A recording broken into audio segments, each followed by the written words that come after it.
បាទបងប្អូនឥឡូវរដូវវស្សាចិត្តចូលមកដល់ហើយបងប្អូនបាទអញ្ចឹងទេបងប្អូនអ្នកដែលនៅតាមបណ្ដាខេត្ត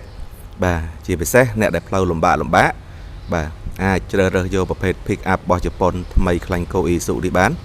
បាទតម្លៃត្រឹមតែ$37,999តែប៉ុណ្ណោះបងប្អូនបានឡានពេនជប៉ុនសុទ្ធ2បាំងលេខអូតូប៉ុង2កាពីតាបងប្អូនណាបាទម៉ាស៊ីន 1.9 ពន្ធផ្លូវ 20,000 រៀលទេធន់ក្នុងការប្រើប្រាស់គ្រប់ឧបសគ្គគ្រប់ស្ថានភាពផ្លូវជាពិសេស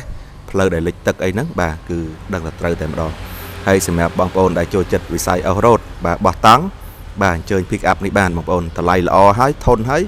ងាយស្រួលទៀតជាពិសេសបានថ្មីខ្លាញ់គោ